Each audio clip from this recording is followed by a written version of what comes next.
Hello दोस्तों, आज हम विटामिन्स के बारे में अध्ययन करेंगे। विटामिन जो कि एक ऐसा चैप्टर है जो साइंस में, होम साइंस में या अन्य हमारी जो परीक्षाएं होती हैं, जितने भी हमारे जो प्रतियोगी परीक्षाएं होती हैं उनमें एक ना एक दो प्रश्न इस विटामिन चैप्टर से पूछे जाते हैं।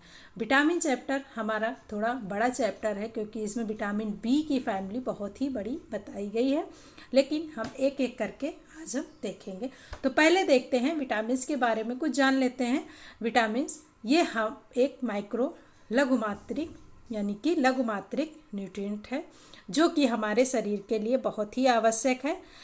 विटामिन हमारे शरीर में स्टोर नहीं होता है, इसकी हमें रोज़ की रोज़ आवश्यकता होती है, जो हमें भोजन से, हरी साग सब्जियों से, फलों से, अंकुरित अनाज से और प्राणी जगत से भी प्राप्त होता है। तो देखते हैं विटामिन, इसकी खोज फंक जी ने की थी 1911 से 12 में। ये एक रोग प्रतिरक्षक, रोगों से रक्षा करने वाला विटामिन होता है। ये ऊर्जा नहीं देता, जिस प्रकार से हमें कार्बोहाइड्रेट और वसा ऊर्जा तुरंत प्रदान करता है, लेकिन ये विटामिन हमें ऊर्जा नहीं देता है, परंतु ऊर्जा के स्थानांतरण में ये सहायक है। ऊर्जा तो नहीं देता है परंतु उसके स्थानांतरण में ये सहायक जरूर है। ये सुरक्षात्मक खाद्य है, ये हमारे शरीर को सुरक्षा प्रदान करता है, रोगों से लड़ने की क्षमता देता है। इसका वर्गीकरण हम लोग देख लेते हैं। वर्गीकरण इसका 2 प्रकार से किया गया है। विटामिन्स हमारे 2 प्रकार के होते हैं, जल में घुलनशील और वसा में घुलनशील। जल में घुलनशील विटामिन बी और सी है, जबकि वसा में ए डी ई के ये 4 विटामिन हमारे वसा में घुलनशील है, जबकि बी और सी हमारे जल में घुलनशील है। इसको याद करने का बहुत अच्छा तरीका, बी और सी ये आसपास ही रहते हैं, ये जल में घुलनशील है, और ए डी ई के ये वसा में घुलनशील। आगे हम देखते हैं vitamin A C E antioxidant vitamins कहे जाते हैं।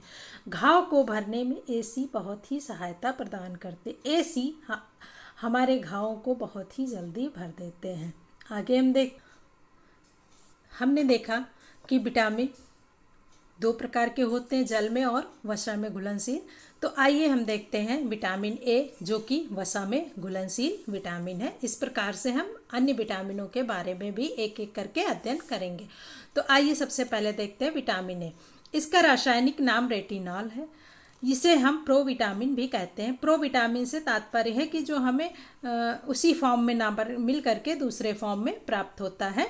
जैसे गाजर खाते हैं हम, तो गाजर से हमें कैरोटीन मिलता है, उसी प्रकार से प्रोविटामिन कहा जाता है। संक्रामक रोधी विटामिन है, ये एंटीऑक्सीडेंट विटामिन है, ये वसा में घुलनशील है, ये सूर्य की रोशनी में आने पर नष्ट हो जाता है। विटामिन ए सूर्य की रोशनी में आने पर काफ़ी मात्रा में नष्ट हो जाता है। आँखों के लिए बहुत ही उपयोगी है। यह श्लेष्मिक झिल्ली को सुरक्षित रखता है। जो हमारी आँखों में श्लेष्मिक झिल्ली होती है उसको सुरक्षा प्रदान करता है। एपिथीलियम टिश्यूज़ को अच्छा बनाता है। जो हमारे शरीर में एपिथीलियम टिश्यूज़ होते हैं उनको अच्छा बनाता है। आइए देखते हैं विटामिन ए की कमी से होने वाले रोग कौन कौन से हैं। तो सबसे पहला रोग है रतौंधी। रतौंधी रोग जो कि जिसे हम नाइट ब्लाइंडनेस भी कहते हैं। ये हमारी आँखों में 2 प्रकार की कोशिकाएं पाई जाती हैं। हमारी आँखों में 2 प्रकार की कोशिकाएं पाई जाती हैं। उन्हीं कोशिकाओं में कुछ परेशानियां होती हैं जिसकी वजह से रतौंधी नामक रोग हो जाता है। दूसरा है जीरोफ्थैल्मिया। जीरोफ्थैल्मिया नामक रोग, ये आँखों की कॉर्निया की श्लेष्मिक झिल्ली को सुखा देता है। जो जीरोफ्थैल्मिया रोग है ये श्लेष्मिक झिल्ली को सुखा देता है। बायटॉट, ये श्लेष्मिक झिल्ली पर भूरे रंग के तिकोने आकार के धब्बे आ जाते हैं। जो बायटॉट रोग होता है हमारी आँखों में, उसमें जो श्लेष्मिक झिल्ली होती है उस पर भूरे रंग के तिकोने आकार के धब्बे पड़ जाते हैं। और फोटोफोबिया, फोटोफोबिया में क्या होता है, हमारी जो फोटोफोबिया है उसमें प्रकाश की असहनशीलता होती है। फोटोफोबिया में हम सीधे सूर्य की रोशनी में जाते हैं तो हमारी आंखें बंद होने लगती हैं। आंखों पर प्रकाश पड़ता है तो आंखें असहज महसूस करती हैं और आंखों में दर्द होता है।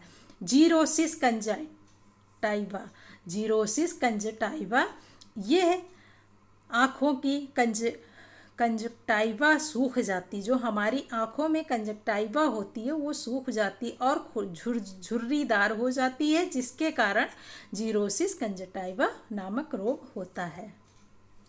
आगे हम देखते हैं कार्निया जीरोसिस। कार्निया जीरोसिस में आँखों की अश्रु ग्रंथियाँ सूख जाती हैं। जो हमारी आँखों में अश्रु ग्रंथियाँ होती हैं, अश्रु ग्रंथियाँ होती हैं वो सूख जाती हैं, जिसकी वजह से कार्निया जीरोसिस होता है। कैरोटोमलेशिया, कैरोटोमलेशिया में आँखों की कार्निया की श्लैष्मिक झिल्ली टूटने लगती है तथा भीतरी हिस्से में लग जाती है, आँखों में घाव हो जाता है। कैरोटोमलेशिया में श्लैष्मिक झिल्ली टूटने लगती है और आँखों में घाव हो जाता है। आगे हम देखते हैं ग्लूकोमा। ग्लूकोमा ये कैरोटोमलेशिया के ही जैसा है, जैसे कैरोटोमलेशिया में होता आँखों में श्लैष्मिक झिल्ली टूट जाती थी, उसी प्रकार का ही ये रोग है। तो ग्लूकोमा।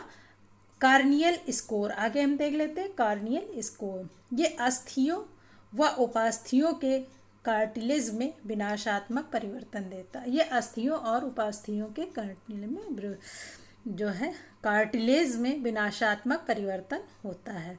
तो इस प्रकार से हमने देखा विटामिन ए, इससे संबंधित रोग। आगे हम देखेंगे विटामिन ए के कार्य।